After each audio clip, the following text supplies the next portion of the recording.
चलिए गाइज, आपका session 6 maths and reasoning का स्टार्ट हो चुका है। सो गाइज, यहाँ पे आपको बताया गया था कि देखते हैं कितने गाइज होमवर्क करते हैं, बट यहाँ पे एक भी गाइज होमवर्क नहीं किए थे। तो टोटली आप पे यानी कि सिर्फ स्किप कर रहे हैं और कुछ नहीं कर रहे हैं। अगर स्किप गाइज नहीं करेंगे, देखिए बढ़िया ढंग से अगर आप पढ़ेंगे आपको ही ऑलरेडी समझ में आएगा।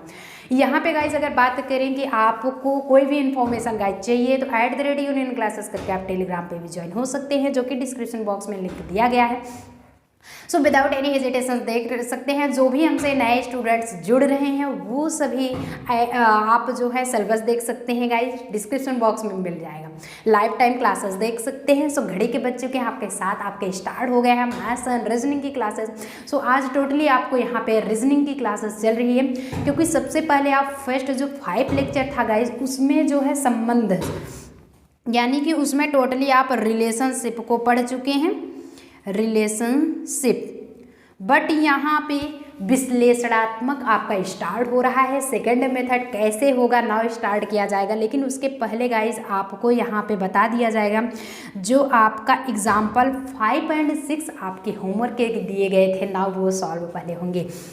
सो कितने गाइज होमवर्क कोई भी नहीं किया है, सिर्फ एक स्टूडेंट्स थे, समथिंग्स ना कुछ ऐसे था नाम, तो वो सिर्फ नाइस सेशन करके भेजेगा और होमवर्क की बात कोई नहीं किया है। आप लोग ऐसा क्यों कर रहे हैं? होमवर्क करोगे तो आपको ही गाइस समझ में आएगा। चलिए देख लेते हैं कि है क्या कि निम्न में से कौन सा वेन डायग्राम, ये जो आपका वेन डायग्राम बना हुआ है गाइस, इनमें से कौन गाजर, भोजन, सब्जी वर्गों के बीच सही सही संबंध दिखाता है। संबंध कैसा होगा आपका? सही सही। इसमें से थोड़ा सा भी मतलब नहीं कंडीशंस होगा। और यहाँ पे गाइज अगर बता दें तो कल के सेशंस में यहाँ पे आदर्श जी कह रहे थे कि मैम थोड़ा सा फास्ट स्पीड। देखिए भैया, स्पीड ज़रूर फास्ट होगी, लेकिन जिस दिन सभी गाइज तैयार हो जाएंगे एक्सेप्ट कर लेंगे। अभी हमें तो सबको लेके चलना है ना। हो सकता है कि थोड़ा सा मतलब आप कैप्चर कर रहे हो, बहुत बढ़िया, थैंक यू, बहुत अच्छी बात है, बेस्ट ऑफ लक, आप आगे बढ़िए। लेकिन कुछ गाइस कैप्चर नहीं कर पाते हैं, सो साथ में सबको लेके चला जाता है। जिस दिन सभी सीख जाएंगे, सभी कहेंगे मैम फास्ट पढ़ाइए, तो टोटली फास्ट आपको पढ़ाया जाएगा। और आपको गारंटी के साथ कहते हैं कि आपके एग्जामिनेशंस के पहले आपका सिलेबस टोटल कवर करा दिए जाएंगे। अब यहाँ पे गाइस होता है कि कौन से वेन डायग्राम गाजर, सब्जी, भोजन सभी के वर्गों में आएंगे। सो इसका करेक्ट आंसर देखिए आपकी बार कितने गाइस जुड़े हुए हैं, कौन कौन सही करते हैं। चलिए, तो आपकी जानकारी के लिए बता दें कि यहाँ पे option number A is the correct answer. क्यों? क्योंकि ये ऐसे कुछ फिगर बना हुआ है, अगर आप देखें तो क्या करेंगे कि सबसे पहले भोजन आता है। भोजन के अंतर यानी कि भोजन के अंतर्गत क्या आएगा आपका? सब्जी आ जाएगा। भोजन के अंतर्गत सब्जी आता है, ये बाधा बा, और सब्जी के अंतर्गत भैया गाजर आता है। क्लियर हुआ बेटा? सेशन बढ़िया लग रहा है, चला जाए आगे। तो गाजर के अंतर मतलब कि भोजन के अंतर्गत सब्जी, सब्जी के अंतर्गत जस्ट गाजर, ये टोटली क्लियर हो गया। ऐसे ही आप देखेंगे अगर एग्जाम्पल नंबर 6, तो एग्जाम्पल क्या होता है 6, उस उदाहरण का चयन करें जो दिए गए वेन आरेख को सर्वोत्तम ढंग से दर्शाता है, सही सही दिखाता है। कैसे कि यहाँ पे जो डायग्राम आपका ये टोटली बना हुआ है गाइज, इसमें ये दिखाना है कि क्या जो चारों ऑप्शन है इसमें से कौन सा सटीक बैठेगा, ये ना होगा। कितने गाइज सही आंसर कर रहे हैं? अच्छी बात है, करते रहे। तो इसमें अगर गाइज बात किया जाए तो option number 4 is the correct answer. D जो होगा वो सही हो जाएगा। क्यों? फिगर आपका कुछ इस तरह से बना हुआ है, अगर आप देखें तो फिगर कुछ इस तरह से, यही तो फिगर है ना। यहाँ पे अब प्राचार्य यहाँ अगर हो गया तो प्राचार्य जो है महिला भी हो सकती है और पुरुष भी हो सकते हैं, तो दोनों यहाँ पे मिला हुआ है। प्राचार्य जो होंगे तो वो जो है प्राचार्य महिला भी हो सकती है, पुरुष भी हो सकते हैं। सेशंस बढ़िया लग रहा है यार, थम्स अप भी करते चलेंगे और ज़्यादा से ज़्यादा सेशंस को आप शेयर भी करते चलेंगे। अब ना स्टार्ट किया जाता है आपका लेक्चर नंबर 6, लेकिन यहीं पे गाइस थोड़ा सा आपका सिर्फ 2 मिनट का लेक्चर आपका थियरी चलता है। कल देखे जब भी थियरी चला तो 9 स्टूडेंट्स के बजाय 5 हो गए, ऐसा क्यों है यार? स्किप करोगे तो कुछ नहीं है। हम कहते हैं अगर आपका रूट नहीं मजबूत होगा, ध्यान दीजिएगा, अगर रूट जिसे बेस कहते हैं यही नहीं मजबूत होगा तो आप क्या करेंगे, कुछ नहीं कर पाएंगे। पहले इसीलिए हम समझाते हैं, 2 मिनट आप समझिए, कवर कीजिए, आफ्टर दैट एग्जाम्पल्स उसमें भी हैं भैया। एग्जाम्पल्स आपके यहाँ 6 हो गए हैं। अब ये देखिए विश्लेषणात्मक वेन आरेख, फिर से देख रहे हैं, देख लीजिए आप, नहीं तो कहेंगे कि मैम थियरी बहुत ज़्यादा, थियरी नहीं रखे हैं तो थोड़ा सा ये देखो एग्जाम्पल सब कुछ है। सो स्किप नहीं करना है आपको गाइज, स्किप बिल्कुल नहीं करोगे। और जो अब भी स्किप करते चलेंगे वो उनका तो हो गया काम से, लाइव भी स्किप होने वाली है। जिस दिन आप एग्जामिनेशन में बैठेंगे ऐसे एग्जाम्पल दे दिया जाएगा, जब आप समझे नहीं रहेंगे तो टोटली कर क्या पाएंगे।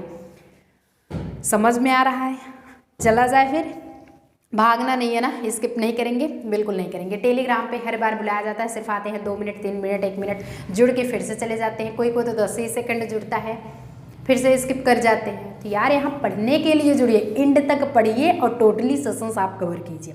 और जो ना समझ में आए एज अ ऑफलाइन टीचर की तरह से पूछिए। और भी चैनल्स पे क्या होता है कि अगर आप पूछते हो तो ये सोचोगे कि रिप्लाई नहीं मिलेगी, सो टोटली गाइज आपको रिप्लाई मिलेगी, ज़रूर मिलेगी। फर्स्ट कंडीशंस गाइज यहाँ पे, यानी कि सेकंड प्रकार होगा विश्लेषणात्मक वेन आरेख।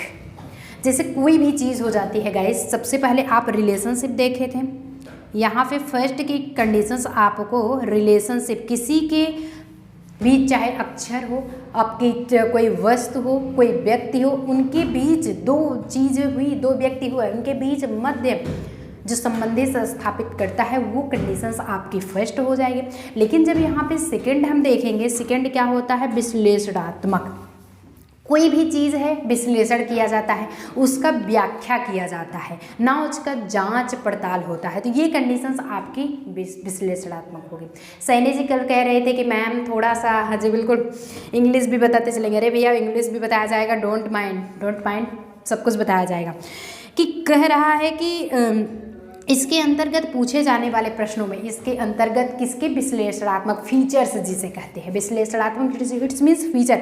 What is a feature of Venn diagram. Venn diagram का फीचर क्या होगा, अगर पूछ लेता है तो क्या होगा कि इसके अंदर पूछे जाने वाले प्रश्नों में एक दूसरे से संयुक्त कुछ आरेख दिए गए होते हैं। संयुक्त इट्स मीन्स मिला जुला, कंडीशंस कम्प्लेक्स का, जिसके अंदर विभिन्न स्थानों पर भिन्न भिन्न संख्याओं अथवा अक्षरों को निरूपित किया जाता है। अभी तो वहाँ पे संबंधित स्थापित हो रहे हैं, लेकिन यहाँ पे डिफरेंसेस आपके कंडीशंस आएंगे।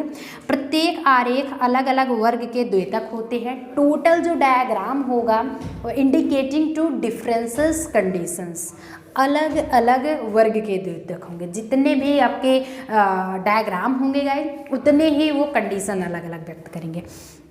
अभ्यर्थियों को उन्हीं आरेख यानी कि कैंडिडेट्स को ये ध्यान देना चाहिए, अटेंशन प्लीज ऑफ कैंडिडेट्स, कि उसके अंदर दी गई संख्याओं के माध्यम से according to conditions given below, यानी कि उसके अंतर्गत जो कंडीशंस दी गई होती हैं, विशेष वर्ग में आने वाली वस्तुओं की संख्या, दोनों समूह में समाहित सदस्यों की संख्या आदि को प्रश्नानुसार ज्ञात करना होता है। कहने का मतलब है टोटली कि यहाँ पे एक बार फिर से देखेंगे कि अभ्यर्थियों को उन्हीं आरेख या उसके अंदर दी गई संख्याओं के माध्यम से जो सारी चीज़ें फैक्ट दी गई होती हैं, विशेष वर्ग में आने वाले वस्तुएं यानी कि स्पेशली रूप से जो वर्ग में आते हैं, और दोनों समूहों में जो समाहित जो सदस्य होते हैं उनकी जो नंबरिंग है ये होगा, आदि को प्रश्नानुसार ज्ञात करना होता है। जैसे ही आपको समझाने के लिए कुछ नहीं करना है, एग्जाम्पल के तौर पे चलते हैं।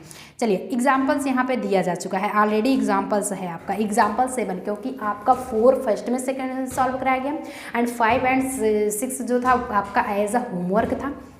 बट यहाँ पे गाइस जो एग्जाम्पल नंबर 7 होगा वो क्या है कि यदि वृत्त लंबे व्यक्तियों को, वृत्त क्या कह रहा है, लंबे व्यक्तियों को, जैसे जैसे फिगर बना हुआ है ये ध्यान देंगे, ये वृत्त जो है लंबे व्यक्तियों को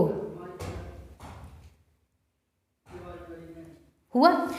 अब त्रिभुज सैनिकों को, और जो त्रिभुज बना हुआ है ये किसको इंडिकेट करता है, सैनिकों को, और वर्ग सशक्त व्यक्तियों को निरूपित करता है। जो वर्ग है ये सशक्त व्यक्ति।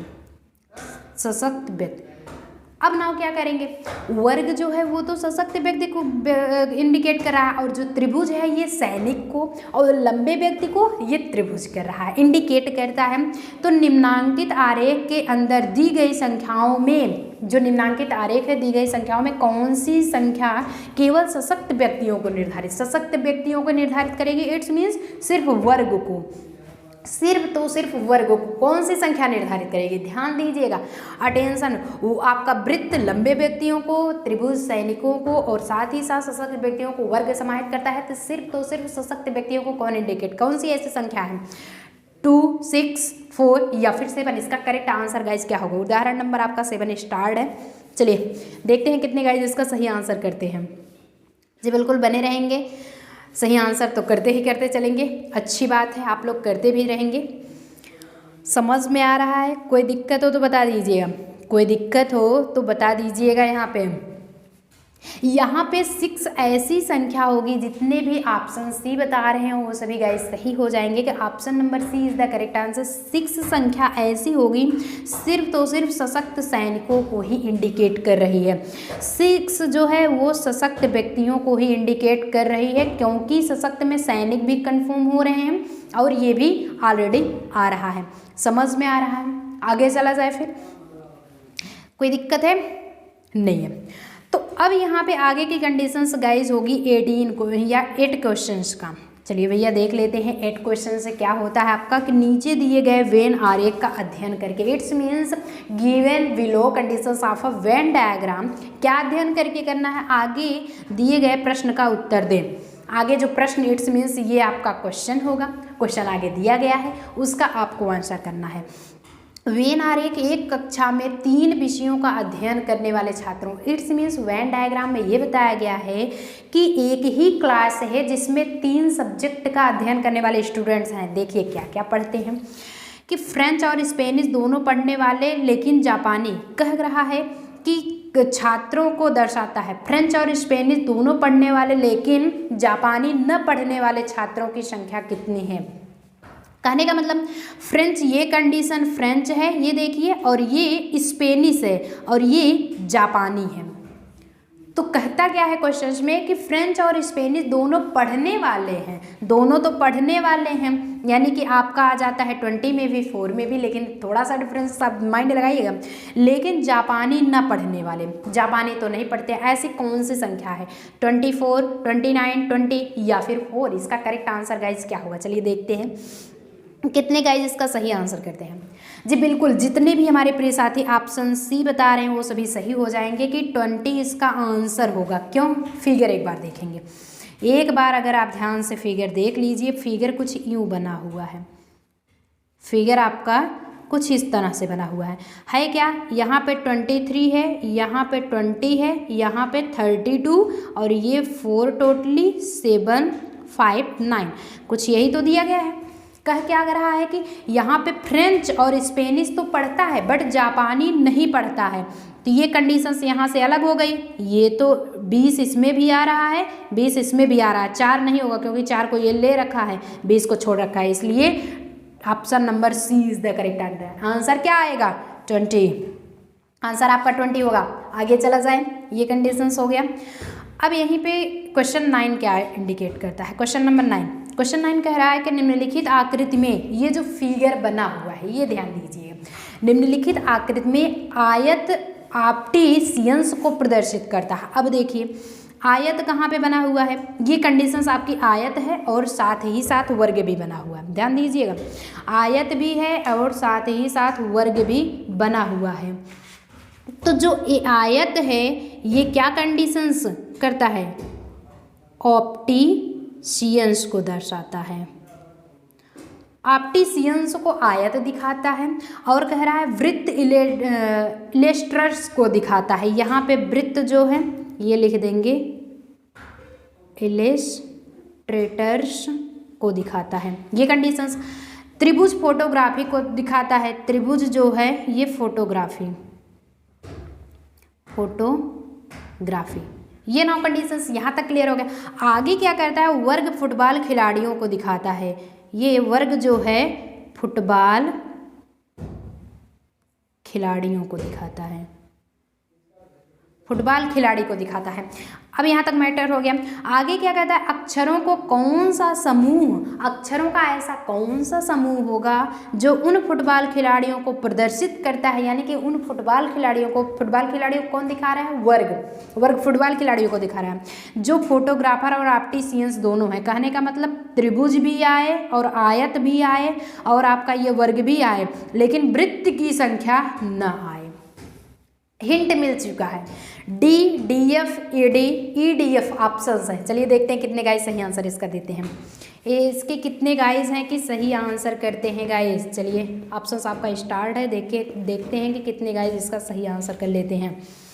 जी बिल्कुल करते रहिए, अच्छी बात है। चला जाए फिर। तो यहाँ पे अगर गाइस कौन सा आंसर, जितने भी ऑप्शन ए बता रहे हैं यानी कि डी की संख्या, क्योंकि आंसर इसका डी ही होगा। कैसे होगा, नाउ रीजन देखते हैं। कह रहा है कि वृत्त नहीं आना चाहिए, सो वृत्त को आप पहले ही अलग हटा दीजिए। अब यहाँ पे त्रिभुज में अगर देखा जाए ये भी डी उभयनिष्ठ है, आयत में भी डी उभयनिष्ठ है और वर्ग में भी डी उभयनिष्ठ है। ई की अगर बात करें तो ये त्रिभुज में नहीं है, सो एक तो कट जाएगा, दो ही बचेगा, ई हट चुका है। और डी एफ ई डी चले सी देखेंगे तो आयत आया है, वर्ग में नहीं आया है, त्रिभुज में भी नहीं आया। इट्स मीन्स डी यहाँ पे उभयनिष्ठ होगा। D is the correct answer, D आपका आंसर होगा। आगे चला जाए, सेशन बढ़िया लग रहा है। चलिए धीरे धीरे चलते हैं लास्ट के कगार पे। होता क्या है, नाउ ये आपका टोटली स्टार्ट हो जाता है गाइस। उदाहरण संख्या कह क्या रहा है, सबसे पहले ये देखेंगे। उदाहरण नंबर संख्या 10 और 12 नीचे दिए गए आरेख का अध्ययन कीजिए, यानी कि आपका 10 से लेकर के 12 तक आपका 10, 11 एंड 12 जो तीनों क्वेश्चंस हैं इनका अध्ययन करना है अकॉर्डिंग टू उसके वेन डायग्राम की। ये जो फिगर बना हुआ है नीचे दिए प्रश्नों के उत्तर विकल्पों में से चुनिए, विकल्प में से चुनना है। ये डायग्राम कुछ इस तरह से बना हुआ है और नाउ इंडिकेट कर रहा है कौन किसको इंडिकेट कर भी रहा है। आपका यहाँ पे जो त्रिभुज बना है, ये अगर आप देखेंगे जो त्रिभुज बना है, इट्स मीन्स इस तरह से त्रिभुज बना है गाइज, वो चाय पीने वाले व्यक्तियों की संख्या है। वृत्त आपका कॉफ़ी पीने वालों की संख्या, एंड जो इस तरह के यानी कि आयत के आकार के बने हैं वो शराब पीने वालों की संख्या है। पेय पदार्थ तीनों हैं। वृत्त जो होगा वो चाय पी रहे हैं, वृत्त ये इनकी संख्या चाय वालों की। एक सेकंड फिर से देखिए, थोड़ा सा रिमूव कर दिया, अब सही हो जाएगा। ये चाय, वृत्त चाय वाले हैं, ये शराब वाले हैं और ये जो हैं कॉफ़ी वाले हैं। ध्यान दीजिए, काफ़ी अब तो नहीं दिक्कत होगी ना। अब यहाँ पे पूछ रहा है ऐसे व्यक्तियों की संख्या। चलिए 10वां क्वेश्चन स्टार्ट होता है। 10वां क्वेश्चन गाइज ये होगा कि ऐसे व्यक्तियों की संख्या जो केवल काफ़ी पीते हैं, ओनली केवल काफ़ी पीते हैं। ऐसे व्यक्तियों की संख्या जो केवल काफ़ी पीते हैं 25, 45, 20 या फिर 90। अब आंसर कर लेंगे, जो गाइज एक का आंसर कर लेंगे सभी का समझिए आंसर कर लेंगे। 10 आपका स्टार्ट है। चलिए देखते हैं कि 10 में कितने गाइज सही आंसर करते हैं। जी बिल्कुल करते चलेंगे, आ रहा है समझ में, अच्छी बात। तो इसका क्या होगा, जितने भी गाइज ऑप्शन बी बता रहे हैं वो सभी सही हो जाएंगे। कैसे, यहाँ पे अगर आपको बताया जाए, पूछा क्या है, सिर्फ काफ़ी पीते हैं। फिगर पे देखेंगे काफ़ी पीने वाले मतलब कि ये काफ़ी हैं, तो यहाँ पे आपका टोटली क्या मिल रहा है, एक तो 20 है, एक 25 है, एक 20 है, एक 25 मिलेगा कैसे, ध्यान दीजिएगा। नाउ समझ में आ रहा है, कोई दिक्कत तो नहीं है। केवल काफ़ी पीने वाले व्यक्तियों की संख्या, जी बिल्कुल काफ़ी पीने वालों की व्यक्तियों की ही संख्या किया ही जा रहा है। यहाँ पे गाइज होगा कैसे कि यहाँ पे ये वाला नहीं करेंगे, काफ़ी पी रहे हैं मतलब कि ये संख्या हो गई। तो पूछ क्या रहा है, सिर्फ काफ़ी पीने वाले, तो काफ़ी पीने वाले ये 20 हो जाएंगे एंड ये 25। तो 25 प्लस 20 मिला करके आपके कितने हो जाएंगे, 45। यही करेक्ट आंसर होगा, यही करेक्ट आंसर। ऐसे ही गाइस चलिए देख लेते हैं ऐसे व्यक्तियों की संख्या जो चाय और काफ़ी दोनों पीते हैं। चलिए चाय और काफ़ी पीने वाले, अब बताइए। जी बिल्कुल चाय और काफ़ी पीने वाले व्यक्तियों की संख्या, चाय और काफ़ी पीने वालों की संख्या गाइज अगर आपकी जानकारी के लिए बता दें कि यहाँ पे जितने भी गाइज ऑप्शन ए बता रहे हैं वो सभी सही हो जाएंगे। क्यों? क्योंकि यहाँ पे दिया गया है कि चाय तो ये संख्या ये आपकी चाय हो गई, ये आपकी टोटली काफ़ी हो गई है। उभयनिष्ठ क्या है? 7 ही तो है जो कि चाय में भी मिल रहा है एंड काफ़ी में भी। सेशन बढ़िया लग रहा है और कोई नहीं है इसमें, ये कंडीशंस नहीं होगी, सिर्फ तो सिर्फ चाय और काफ़ी की कंडीशंस हो रही हैं। अब चलिए देखते हैं, अब थर्ड वाला यानी कि 12 देखते हैं ऐसे व्यक्तियों की संख्या जो चाय, काफ़ी और शराब, इट्स मीन्स तीनों के तीनों पीने वालों की संख्या होती है। 15, 22 या फिर 32, 24। इसका करेक्ट आंसर गाइज क्या होगा? चलिए देखते हैं कितने गाइज सही आंसर करते हैं। जी बिल्कुल 12 आपका स्टार्ट है, देखते हैं कितने गाइज इसका सही आंसर कर लेते हैं। सो अगर आपकी जानकारी के लिए बता दें तो जितने भी गाइज हमारे प्रिय सभी साथी ऑप्शन ए बता रहे हैं वो सभी सही हो जाएंगे। 15 होगा, चाय पीने वालों की संख्या 15 हुई, ये भी शराब पी रहे हैं इनकी संख्या भी, ये भी उभयनिष्ठ 15 आ रहा है, और ये भी आपके कॉफ़ी पी रहे हैं यहाँ भी 15। सो 15 is the correct answer, 15 is the correct answer. आगे चला जाए, आगे कुछ बचा ही नहीं है, आगे न्यू सिलेबस में आपको चलना है। न्यू सिलेबस क्या आपका यहाँ पे टोटली आप रिलेशनशिप, डायग्राम का एंड फीचर टोटली पढ़ चुके हैं। नेक्स्ट डे आपका प्रीवियस डे में पढ़ाया गया था फीचर, सॉरी रिलेशनशिप, एंड आज इसका फीचर पढ़ा दिया गया किस चीज़ का? वेन डायग्राम का, यानी कि वेन आरेख का। वेन आरेख जो कि वेन डायग्राम है, इसका totally features and relationship confirm हो गया। अब आप एग्जांपल्स के तौर पे समझ भी लिए हैं। नाउ नेक्स्ट सेशंस में गाइज आपको प्रैक्टिस सेट सॉल्व कराया जाएगा। होगा क्या? यहाँ पे आपका सॉल्व होगा practice set, practice set solve कराया जाएगा। सो प्रैक्टिस सेट कैसा होगा? नाउ आपको क्वेश्चन आंसर जो कि कहलाता है क्वेश्चन आंसर सॉल्व कराया जाएगा। अब यही आता है क्वेश्चन आंसर। जो भी गाइज स्किप किए हैं फर्स्ट सेकंड इस वेन आरेख सेशंस को, वो क्वेश्चन आंसर नहीं कर पाएंगे, क्योंकि जी यार जब बेस नॉलेज ही नहीं है तो आप कर पाएंगे कहाँ से? जब टोटली आपको नॉलेज है तो आप फटाक से उसका आंसर जरूर कर लेंगे। सो चला जाए फिर आज के सेशंस में यहीं तक। आज का होमवर्क जो गाइज होगा ये बताना होगा आपको सेशंस कैसा लगा। चलिए देखते हैं कितने गाइज कहते हैं सेशंस कैसा लगा। मेन कमेंट बॉक्स में कमेंट करना नहीं भूलेंगे। और हाँ, अगर आपको टेलीग्राम पे फ्री PDF नोट्स और साथ ही साथ आपको सारी इन्फॉर्मेशन चाहिए तो अभी के अभी @union classes करके टेलीग्राम पर आप जुड़ जाइए और सारा डाउट्स अपना क्लियर कर लीजिए। सो मिलते हैं नेक्स्ट सेशंस में, बाय बाय। तब तक के लिए बढ़िया से पढ़ाई कीजिए। All the very best.